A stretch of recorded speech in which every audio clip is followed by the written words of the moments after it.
Live TV, सच सबसे आगे। दोस्तों, मैं अब्बास हफीज हूं। स्वागत है आपका द लाइव टीवी में। आज आपसे एक ऐसे विषय पर चर्चा करनी है जो विषय पूरी तरह से गोदी मीडिया ने गायब कर दिया है, क्योंकि इससे फायदा भारतीय जनता पार्टी की राजनीति को नहीं पहुंचेगा। विषय सागर जिले से जुड़ा है, जो जिला मध्य प्रदेश का हिस्सा है। वहां पर एक ऋषि मुनि जो जैन समाज से जुड़े हुए हैं, बड़ा नाम है, हम सब उनका सम्मान करते हैं, उनका आदर करते हैं। उनका आना हुआ और उनके आने से भीड़ जमावड़ा वहां पर लगा, उनके साथ भीड़ आई, वहां पर और भीड़ बढ़ गई। सागर जिले के अंदर सोशल डिस्टेंसिंग, फिजिकल डिस्टेंसिंग की धज्जियां उड़ गईं। पर उसके बाद भी लोगों का गुस्सा जो सोशल मीडिया पे है वो ये है कि ना इन पे कार्रवाई हुई, ना इनके खिलाफ कोई मीडिया के अंदर खबरें चली। आपको दिखाना चाहते हैं हम कि वो वीडियो आप देखिए, किस तरह का कोरोना संकट काल के अंदर कैसा वीडियो ये वायरल हुआ है। इसको देखकर आप बहुत कुछ समझेंगे कि खेल चल क्या रहा है। और इस वीडियो के बाद हम आपको बताएंगे कि एएनआई न्यूज एजेंसी जो है वो लोगों के निशाने पे क्यों है, गोदी मीडिया को लोग कॉस क्यों रहे हैं और एक्सपोज क्यों कर रहे हैं। पहले ये वीडियो देखिए आप, किस तरह से social distancing, physical distancing, section 144 का उल्लंघन हुआ है।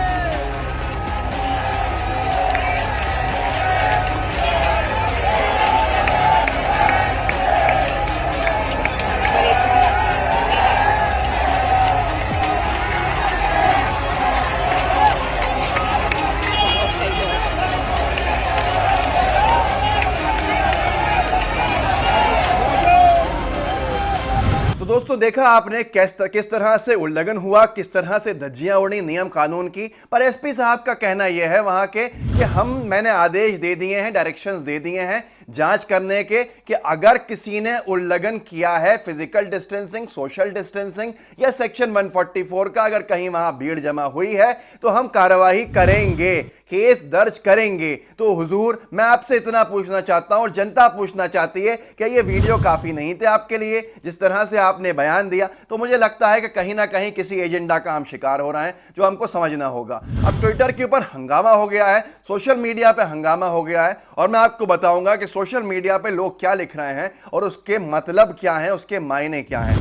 एक मोहम्मद जुबैर हैं, जुबैर को आप में से शायद बहुत से लोग जानते होंगे। ऑल्ट न्यूज़ एक जो न्यूज़ वेबसाइट है, फैक्ट चेकर, उसके को फाउंडर हैं। रात दिन बहुत मेहनत करके लोगों को एक्सपोज करते हैं फर्जी खबरों को, और लोगों को फर्जी खबर का शिकार होने से बचाते हैं। ये जुबैर लिख रहे हैं कि समझ में नहीं आता कि एएनआई के पास जब ये वीडियो मौजूद था इस पूरे के पूरे प्रोसेशन का, तो इन्होंने स्क्रीनशॉट क्यों शेयर किया है। विवाद यहां पर शुरू होता है। विवाद यह हुआ कि जो एएनआई बहुत ज्यादा मुकर रहा तबलीगी जमात को लेकर, मरकज को लेकर, मौलाना साद को लेकर, आज तक है, जो हर खबर बिना किसी तहकीकात तक के आगे बढ़ा देता है, उसने इस पूरे के पूरे वीडियो को जारी करने के बजाय सिर्फ इसके स्क्रीनशॉट जो ब्लर थे वो जारी करके एक बहुत हल्की खबर के रूप में इसको आगे बढ़ाने की कोशिश की। और वहीं एएनआई फंस गया, क्योंकि सोशल मीडिया पे लोगों ने उसको पकड़ लिया और ये वीडियो लोगों के पास था तो लोगों ने डाल दिया। वहीं पर एक और आगे यूजर लिखते हैं ट्विटर पे, रवि नायर नाम है इनका।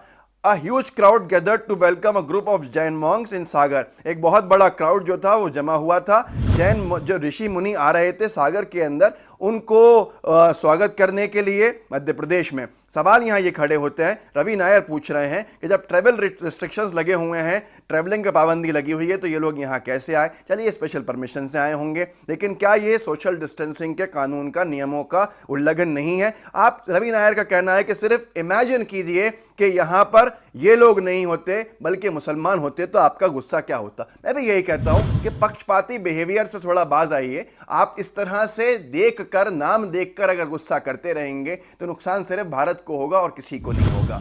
आगे बताना चाहता हूं, एक यूजर हमारे साथी हैं भोपाल इंदौर से, अमीनुल खान सूरी, लिखते हैं फेसबुक के ऊपर यही वीडियो डालकर कि एएनआई ने स्क्रीनशॉट क्यों जारी किए, वीडियो क्यों नहीं, प्रशासन अभी तक मूक क्यों बना हुआ है, यह संदेहास्पद है। मैं किसी समाज के खिलाफ नहीं हूं, सिर्फ एक समाज के नाम तुष्टीकरण की राजनीति के खिलाफ हूं। कानून सबके लिए बराबर होना चाहिए।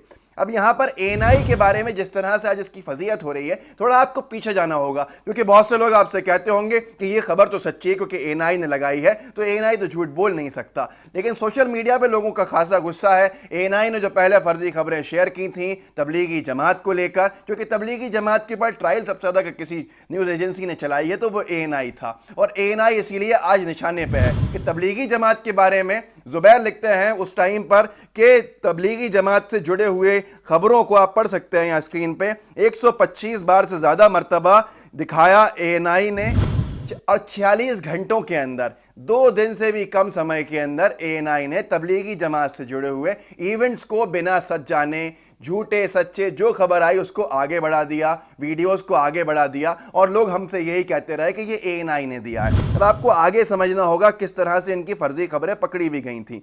एक बार इन्होंने लिखा था, एएनआई यूपी ने ट्वीट किया था कि 5 हरोला सेक्टर में नोएडा में जिन लोगों को कोरोना पॉजिटिव पाया गया है वहां के डीसीपी नोएडा का कहना है कि वो लोग तबलीगी जमात से संपर्क में आए थे। यहां पर इतनी बड़ी खबर एएनआई ने ट्वीट कर दी, यहां तक कि इनकी जो मालकिन है स्मिता प्रकाश उन्होंने शेयर भी की, इसको रीट्वीट भी किया कि डीसीपी नोएडा को खुद आना पड़ा। डीसीपी नोएडा ने कोट किया इनके ट्वीट को और वहां पे लिखा जो आप स्क्रीन पे देख रहे हैं कि जिन लोगों को कोरोना पॉजिटिव पाया गया है उनको क्वारंटीन किया गया है, यहां तबलीगी जमात से कोई संबंध नहीं है। एएनआई से कहा कि आप फर्जी खबरें चला रहे हैं, आप मिसकोट कर रहे हैं, ये हालत है। उसके बाद एक जॉय दास करके है जो लिखते हैं कि तबलीगी जमात के बारे में सबसे ज़्यादा थूकने की खबरें जो चलाई थी वो एएनआई ने चलाई थी और बिना तहकीक करे हुए सोशल मीडिया पे चल गई थी। आज एएनआई की खबरों को यूपी पुलिस को आके फर्जी ठहराना पड़ रहा है क्योंकि इससे लोगों के अंदर गुस्सा, लोगों में नफरतें बढ़ रही हैं।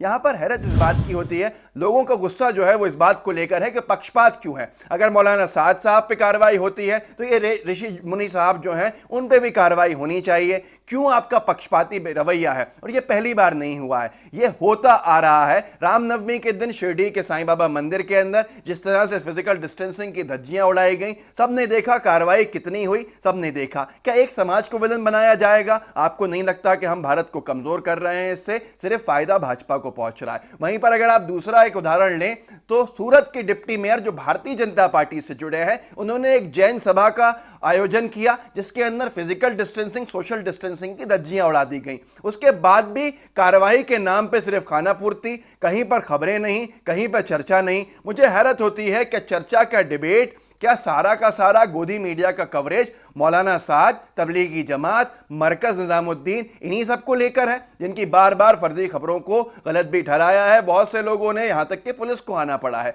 मुझे हैरत हो रही है, हम आपके ऊपर हम सवाल करना अगर भूल छोड़ देंगे और अगर हम मीडिया पे अंधा भरोसा कर लेंगे तो यकीन मानिए बहुत जल्दी हम मानसिक तौर पर तो गुलाम हो ही गए हैं, हम असलियत में भी गुलाम हो जाएंगे। सवाल करते रहिए, लोकतंत्र जिंदा रहेगा। आज सवाल सिर्फ इस बात का है, हम पहले ही क्लियर कर देते हैं कि हम में से कोई भी किसी धर्म के खिलाफ नहीं है, हम पक्षपाती रवैये के खिलाफ हैं। अगर एक सजा एक समाज के लिए है तो वही सजा हर समाज के लिए होनी चाहिए। लेकिन ये पक्षपाती रवैया, ये मीडिया ट्रायल क्यों है? ये मीडिया ट्रायल सिर्फ इसलिए है कि अगर हिंदू मुस्लिम होता रहेगा तो फायदा सीधा सीधा भाजपा सरकार को होता रहेगा, क्योंकि आप उनसे सवाल नहीं करेंगे। सवाल ये नहीं करेंगे कि आपके पास पैसा कहां से आएगा, आपको रोजगार कहां से मिलेगा, रोजगार के क्षेत्र में मोदी सरकार ने क्या काम किए हैं या हेल्थ केयर में क्या काम किए हैं। इन तमाम चीजों के बावजूद भी अगर हम मानसिक तौर पर गुलाम हैं और हम सिर्फ एक पक्ष की कार्रवाई की बात करते हैं तो यकीन मानिए या तो हम राजनीतिकरण का शिकार हो गए हैं या हम मानसिक तौर पर गुलामी का शिकार हो गए।